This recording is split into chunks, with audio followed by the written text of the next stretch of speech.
మాట్లాడిన దాన్ని తప్పని చెప్పి ఖచ్చితంగా మేమందరం కూడా తప్పని చెప్పి చెప్తున్నాం. ముమ్మాటికి అతను మాట్లాడింది తప్పు, అతను మాట్లాడింది తప్పని సాక్షి తన వివరణ ఇచ్చింది. ఆ జర్నలిస్ట్ మాట్లాడినటువంటి మాట తప్పని వైఎస్ఆర్ కాంగ్రెస్ పార్టీ అతని మాటలు తప్పని చెప్పి ఒక ప్రకటన కూడా ఇచ్చింది. నా వ్యక్తిగత అభిప్రాయం కూడా అతను మాట్లాడినటువంటి మాటలు ముమ్మాటికి తప్పే. దీన్ని మేము సమర్థించట్లేదు.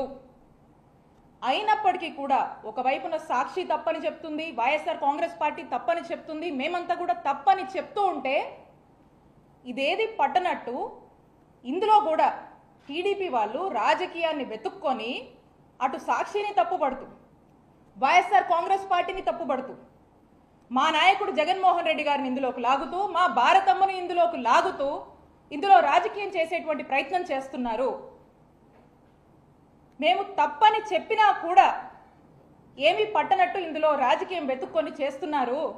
ఏమనాలి దీన్ని? మేము మా నాయకుడు జగన్మోహన్ రెడ్డి గారికి మా భారతమ్మకు ఈ జర్నలిస్టు మాట్లాడినటువంటి మాటలకు సంబంధం ఏంటని నేను అడుగుతా ఉన్నాను. ఇది తప్పని మేము ఖండిస్తూ ఉంటే అయినా కూడా పదే పదే రాజకీయంగా కల్పించుకొని దీన్ని ఎందుకు మా వాళ్ళ మీద, మా నాయకుడి మీద, మా భారతమ్మ మీద రబ్ చేసే ప్రయత్నం చేస్తున్నారు అని చెప్పి మిమ్మల్ని అడుగుతా ఉన్నాము. మేము స్పష్టంగా తెలియజేస్తున్నాం, మేము స్పష్టంగా డిమాండ్ చేస్తున్నాము. మేము తప్పు ఈ విషయం అని చెప్పి మా సాక్షి తరఫున, మా సాక్షి ఛానల్ తరఫున, వైఎస్ఆర్ కాంగ్రెస్ పార్టీ తరఫున మేమందరం కూడా తప్పని చెప్పి చెప్తూ ఉన్నాము. మీరు అయినప్పటికీ కూడా దీన్ని పదే పదే రాజకీయం చేస్తూ ఏదైతే తీరులో వెళుతున్నారో దీన్ని మీరు వెళుతున్నటువంటి తీరుని దీన్ని ఇది కరెక్ట్ కాదు అని చెప్పి మేము చెప్తా ఉన్నాము. దీన్ని రాజకీయం చేయడం కరెక్ట్ కాదని తెలియజేస్తా ఉన్నాము. దీన్ని రాజకీయం చేస్తూ ఏదైతే చేస్తున్నారో అసలుగా మహిళల్ని మీరు అవమానించేటువంటి ఒక కార్యక్రమం చేస్తున్నారని తెలియజేస్తున్నాం. ఇవి ఎంతలా ఉన్నాయంటే ఈ రోజున మనం చూస్తూ ఉన్నాము. ఈ డైవర్షన్ పాలిటిక్స్ ఎంతలా ఉన్నాయంటే సీనియర్ జర్నలిస్ట్ కేఎస్ఆర్ గారు వారు 5 దశాబ్దాల నుంచి జర్నలిస్ట్గా ఉన్నారు. 50 ఏళ్ల నుంచి ఒక సీనియర్ జర్నలిస్ట్గా ఎంతో విలువలతో ఓ చక్కటి ఇమేజ్ని క్యారీ చేస్తూ వారి యొక్క జర్నలిజంని కొనసాగిస్తున్నారు. అలాంటి ఒక వ్యక్తి ఏ రోజు ఏ విషయంలో కూడా ఒక ఎక్స్టెంట్ నుంచి వెళ్ళి మాట్లాడేటువంటి మనస్తత్వం కాదైంది. న్యూట్రల్స్ కూడా తనని అప్రిషియేట్ చేసేటువంటి విధంగా తన యొక్క జర్నలిజం కొనసాగించారు వారి యొక్క దీంట్లో. అలాంటి వ్యక్తిని ఈ రోజున అరెస్ట్ చేశారు. అంటే ఈ రెడ్ బుక్ పాలన ఎక్కడ దాకా వచ్చిందంటే ఈరోజు జర్నలిస్టుల వరకు కూడా వచ్చింది.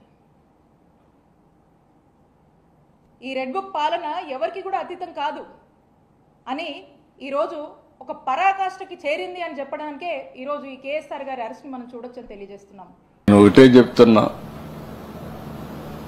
మర్యాదగా ఉంటే మర్యాదగా ఉంటుంది. ఆడబిడ్డల జోలుకు వస్తే మాత్రం జాగ్రత్త. క్యారెక్టర్ అసాసినేషన్ చేస్తే మాత్రం చాలా ఫర్మ్గా ఉంటాం. తెలుగుదేశం పార్టీ భయపడదు. తీవ్రవాదులతో పోరాడాం. ముఠా నాయకుల్ని పూర్తిగా కంట్రోల్ చేశాం. మత విద్వేషాలు రెచ్చగొట్టే వాళ్ళని నియంత్రణ చేశాం. రౌడీలు లేకుండా చేశాం. ఇప్పుడు రౌడీలు, నేరస్తులు రాజకీయ ముసుగేసుకున్నారు. ముసుగు కూడా తీస్తాం. రౌడీలను రౌడీలుగానే చూస్తాం. నేరస్తులను నేరస్తులుగానే చూస్తాం. No question of compromise. ఒకరిద్దరు పోలీస్ ఆఫీసర్లు ఎక్కడా కానీ తప్పు చేసినా లేకుంటే లాలో చేపడితే మాత్రం అదే లాస్ట్ డే వాళ్ళకు కూడా చాలా ఫర్మ్గా ఉంటాం. లా అండ్ ఆర్డర్ మెయింటైన్ చేస్తేనే రాష్ట్రానికి పెట్టుబడులు వస్తాయి. లా అండ్ ఆర్డర్ మెయింటైన్ చెప్తే ఎవరు పెట్టుబడులు పెట్టరు. ఈ రాష్ట్రానికి టూరిజం ప్రమోట్ చేయాలంటే ఒక ప్రశాంతమైన వాతావరణం ఉంటే వస్తాయి. టూరిజం ప్రమోట్ అయితే, అభివృద్ధి జరిగితే, ఇండస్ట్రీ వస్తే ఉద్యోగాలు వస్తాయి. మీకోసం ఉద్యోగాలు త్యాగ చేయడానికి మేము సిద్ధంగా లేవు.